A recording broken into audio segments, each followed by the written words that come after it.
मध्य प्रदेश के ओरछा जिले में विश्व का एकमात्र ऐसा मंदिर है जहां प्रभु श्री राम को भगवान के रूप में नहीं बल्कि राजा के रूप में पूजा जाता है। बात 16वीं शताब्दी की है। ओरछा के बुंदेला शासक राजा मधुकर शाह श्री कृष्ण के भक्त थे। उनकी रानी कुंवरी गणेश प्रभु श्री राम की भक्त थी। इस बात को लेकर दोनों में विवाद की स्थिति बनी ही रहती थी।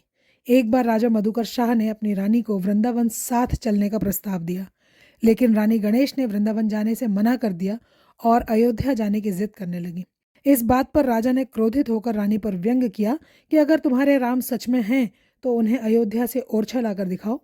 रानी ने इस बात को बहुत गंभीरता से लिया और अयोध्या रवाना होने के लिए तैयारी करने लगी। अयोध्या प्रस्थान करने से पहले रानी ने प्रण लिया कि वो भगवान राम के बाल स्वरूप को अयोध्या से ओरछा लाकर रहेंगी और अगर वह ऐसा न कर पाई तो सरयू नदी में जल समाधि ग्रहण करेंगी। जाने से पहले उन्होंने अपने सेवक को एक मंदिर निर्माण का आदेश दिया और अयोध्या के लिए रवाना हो गई। अयोध्या की सरयू नदी के तट पर 21 दिन रानी गणेश ने घोर तप किया, मगर जब प्रभु राम नहीं प्रकटे तो उन्होंने सरयू नदी में छलांग लगा दी। ऐसा कहा जाता है कि महारानी गणेश की भक्ति और प्रेम देखकर भगवान राम का बाल स्वरूप सरयू नदी के जल में ही उनकी गोद में प्रकट हो गए। तब महारानी ने राम जी से ओरछा चलने का आग्रह किया। प्रभु राम के बाल स्वरूप ने रानी से 3 वचन मांगे। पहला, केवल पुख्य नक्षत्र में प्रस्थान करूंगा, जहां पुख्य नक्षत्र समाप्त हो जाएगा उसी जगह ठहर जाऊंगा।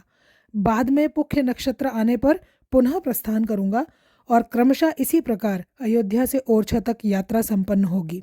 दूसरा वचन, यात्रा पैदल होगी और साधुओं के समूह के साथ मेरा ओरछा जाना होगा।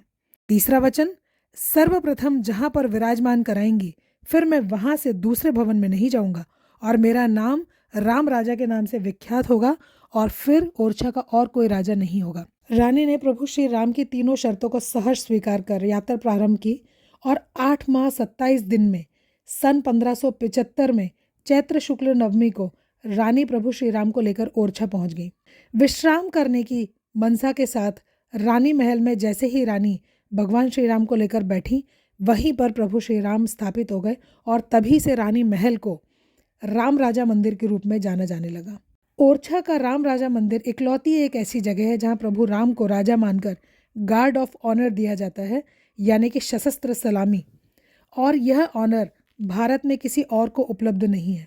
ऐसा भी कहा जाता है कि कोई भी राजा अगर ओरछा आए तो वो यहाँ रात नहीं रुकते। क्या आप प्रभु राम की इस रोचक कहानी को जानते थे? अगर नहीं तो अपने दोस्तों के साथ, बच्चों के साथ इस रोचक कथा को ज़रूर शेयर कीजिए। जय श्री राम।